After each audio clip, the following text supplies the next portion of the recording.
Hello students, welcome to my channel. आज के video में बहुत बहुत स्वागत है आप लोगों का। थैंक यू मेरी पिछली वीडियो को बहुत ज़्यादा प्यार देने के लिए, जिसके अंदर आपने बहुत ज़्यादा लाइक्स किए हैं उनको, और जो आपने सब्सक्राइब दिया उसके लिए बहुत बहुत थैंक यू। आज का टॉपिक हमारा है टोटल इंटरनल रिफ्रैक्शन यानी कि TIR। तो ये क्या है टोटल इंटरनल रिफ्रैक्शन और कहाँ काम आता है और किधर आता है, वो हम पूरा डिस्कस करेंगे। तो चलिए शुरू करते हैं। यानी पूर्ण आंतरिक परावर्तन, total internal refraction. So let's start. यानी कि पूर्ण आंतरिक परावर्तन आखिर ये क्या है, चलिए देखिए दोस्तों। पूर्ण आंतरिक परावर्तन समझने के लिए सबसे पहले मैं आपको दिखा देता हूं एक प्रैक्टिकल मेथड कि वो कैसे काम करता है। देखिए, मान लेते हैं ये एक मीडियम है, ये है डेंस मीडियम और ये है रेयर मीडियम। ये मीडियम है डेंस, ये है रेयर मीडियम, यानी कि सघन और विरल। हिंदी में बोले तो सघन, इंग्लिश में हिंदी में बोले तो विरल। ठीक है, सघन और विरल माध्यम। कहा क्या है internal total internal refraction work कैसे करता है। ये कहता है कि अगर एक ray of light dense medium से रेयर मीडियम में जाती है, और जैसा कि हम लोग जानते हैं रिफ्रैक्शन के लॉज से कि जब कोई भी रे डेंस मीडियम से रेयर मीडियम यानी कि सघन माध्यम से विरल माध्यम में जाती है तो नॉर्मल से दूर हट जाती है, यानी कि नॉर्मल से दूर हट जाएगी। तो अगर आप जरा ध्यान से देखें, दूर हटने का मतलब ये है कि यहां पर कुछ इस तरीके से ये ऐसे हो जाएगी। ठीक है, लेकिन अगर आप ध्यान से देखें, अगर मैं इस लाइन का जो ये एंगल है, ये तो हो गया I और ये हो गया R, अगर ये लाइन का एंगल है इसको मैं बढ़ाऊं तो जैसे ही मैं इसको बढ़ाऊंगा ये और नीचे चली जाएगी, ये इधर आ जाएगी। जैसे अगर मैं 1 मिनट के लिए इसको इधर से करता हूं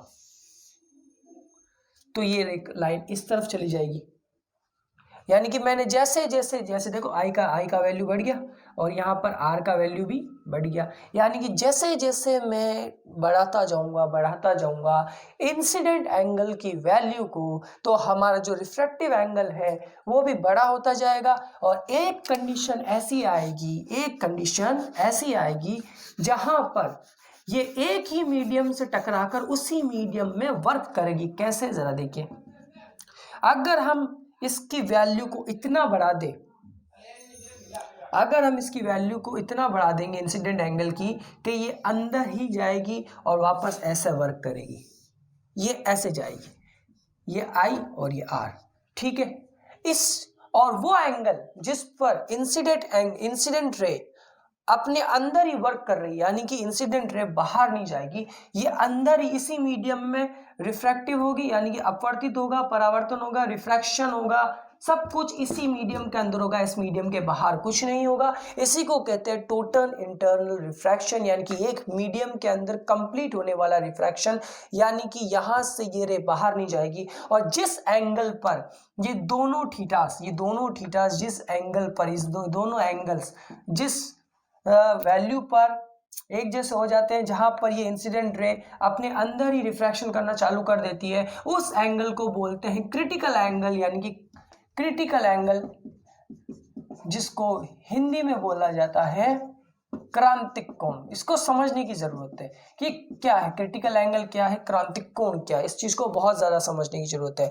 ठीक है, मैंने आपको बताया जैसे जैसे हम इंसिडेंट एंगल का मान बढ़ाएंगे रिफ्रैक्टिव एंगल भी बढ़ता जाएगा, और एक कंडीशन ऐसी आएगी कि रिफ्रैक्टिव एंगल इतना बढ़ जाएगा, इंसिडेंट एंगल इतना बढ़ जाएगा कि रिफ्रैक्टिव एंगल अंदर की तरफ रे को डालना शुरू कर देगा, जिससे कि ये डेंस मीडियम में ही वर्क करना स्टार्ट कर देगी। मतलब ये शुरू भी कहाँ पे हुई, डेंस मीडियम में, और खत्म भी कहाँ हो रही है, डेंस मीडियम में। ये मीडियम से बाहर नहीं जा रही, मतलब यहाँ पर मीडियम का चेंज नहीं हो रहा है। इस चीज को बहुत ज्यादा समझने की जरूरत है। इसको अगर समझना है तो मैं नीचे एक वीडियो चला रहा हूं, उस वीडियो को जरा ध्यान से देखिए कि उस वीडियो के अंदर क्या दिया गया है।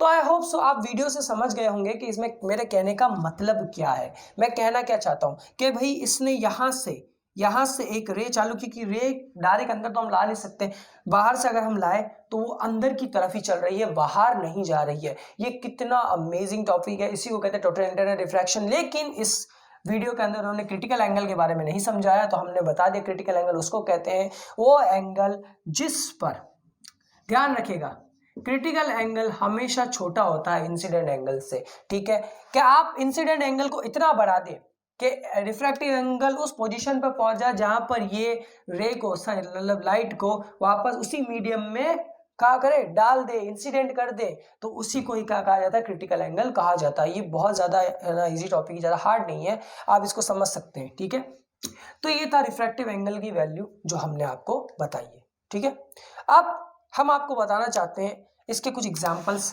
टोटल इंटरनल रिफ्रैक्शन के बहुत ज़्यादा एग्जाम्पल्स आपको मिल जाएंगे, जैसे कि बोला जाता है मिराज बोला जाता है, जिसमें रेगिस्तान के अंदर आपको दूर से पानी दिखाई देता है, या फिर हीरे का चमकना, क्योंकि हीरे के अंदर प्रकाश जो सनलाइट होती है यानी कि रे ऑफ लाइट होती है वो अंदर ही अंदर घूमती रहती है, इसलिए हीरा चमकता है। ये सारे एग्जाम्पल है टोटल इंटरनल रिफ्रैक्शन के। ठीक है दोस्तों, बहुत ज़्यादा इंपॉर्टेंट थिंग है ये, बहुत ज़्यादा समझने लायक है, ज़्यादा इसमें कुछ हार्ड नहीं है। एक टॉपिक आता है यहाँ पर जिसमें बहुत ज़्यादा क्वेश्चंस बनते हैं जहाँ बच्चे कंफ्यूज हो जाते हैं, कैसे, ज़रा समझते हैं।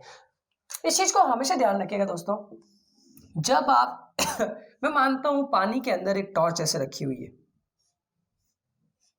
ठीक है, पानी के अंदर एक ऐसी टॉर्च रखी है और टॉर्च से लाइट जा रही है, तो लाइट जो है वो एक सर्कुलर पथ बनाती है उस डेंस मीडियम पर। ये बात तो हम सब जानते हैं, आप इसको प्रैक्टिकल भी ट्राई कर सकते हैं। आप क्या करोगे, एक टॉर्च लोगे और पानी पे से डालोगे तो देखोगे कि पानी पे से एक लाइट का सर्कल बन जाएगा। ये बात तो हम सब जानते हैं, आप ट्राई करके भी देख सकते हैं। मतलब क्या बना सर्कल, मतलब एक चीज हमेशा ध्यान रखना, अगर आपका जो टॉर्च का शेप स्क्वायर भी है ना, स्क्वायर भी है, फिर भी लाइट का शेप हमेशा सर्कल ही बनेगा। आप ट्राई कर सकते हो, देख सकते हो, काफी बार आपको ये मिल जाएगा कि लाइट, और हाँ ये आपको ध्यान से देखना पड़ेगा। आप देखोगे कि एक स्क्वायर आपको सर्कल बनता हुआ दिखाई देगा। आप अगर कहोगे कि यार मैंने, जैसे कि आप इतना पास लेके चले गए तो फिर आपको वो स्क्वायर ही दिखाई देगा, जाहिर सी बात है। लेकिन आप थोड़ा सा दूर रखते हो और ध्यान से देखते हो तो जो लाइट एक रेडियस बनाती है, एक सर्कुलर पथ बनाती है, आप ध्यान से देखोगे तो आपको मिलेगा, आपको पता भी चलेगा। अगर लाइट सर्कुलर है पहले से ही शेप, तो वो तो वैसे ही सर्कुलर मिलेगा। लेकिन अगर आपकी जो टॉर्च है उसका शेप स्क्वायर है और आप इसे ट्राई कर रहे हो, आपने कहा यार ये तो स्क्वायर दिखाई दे रहा है, लेकिन अगर आप ध्यान से देखोगे तो उसका आजू बाजू आपको एक सर्कुलर पथ दिखाई देगा। अगर ध्यान से देखोगे तो आपको मिलेगा, क्योंकि शेप चेंज होने की वजह से शायद आपको ना दिखाई दे, लेकिन अगर ध्यान से देखो तो जरूर दिखता है। और इसका सबसे बड़ा एग्जाम्पल मैं ऐसा दे सकता हूँ, क्योंकि जो ये सर्कल होता है इसका जो एंगल होता है, कंप्लीट एंगल होता है 360, और आप जानते हो कोई भी टॉर्च, कोई भी लाइट जब हम लाते हैं तो वो 360 में वर्क करती है, यानी कि चारों तरफ फैलती है, चारों तरफ उसकी रोशनी जाती है। इसी को ही हम डिफाइन करने वाले हैं यहाँ पर।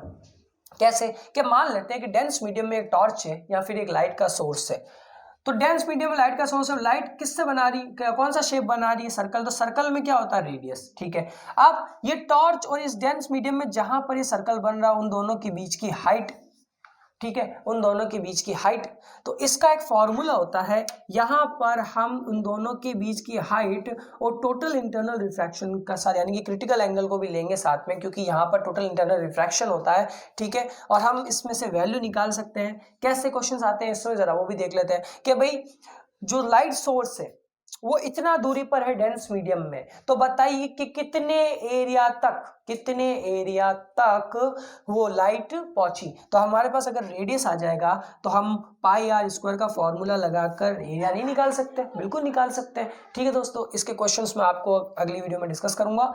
और ठीक है, और मान लेते हैं हमारे पास रेडियस दी हुई है, हमारे पास हाइट नहीं दी हुई है। ठीक है, हमें हाइट निकालने का बोले और हमारे पास tan थीटा एंगल आपको दिया हुआ होगा, तो आप एंगल भी निकाल सकते हो। मतलब इस फॉर्मूले में सब कुछ पॉसिबल है, जो वैल्यूज पूछिए आप निकाल सकते हो। ठीक है, tan थीटा सी का मतलब है, सी का मतलब क्रिटिकल एंगल है, कोई दूसरी चीज ना समझे इसको। ठीक है, तो दोस्तों ये था हमारा टोटल इंटरनल रिफ्रैक्शन। अगली वीडियो के अंदर मैं अगले कुछ वीडियोस में सिर्फ क्वेश्चन आंसर्स डिस्कस करूंगा आपके सामने, किसके, मिरर के और मैग्निफिकेशंस के और डिफ्रैक्शन के अलग अलग टाइप के क्वेश्चन डिस्कस करूंगा।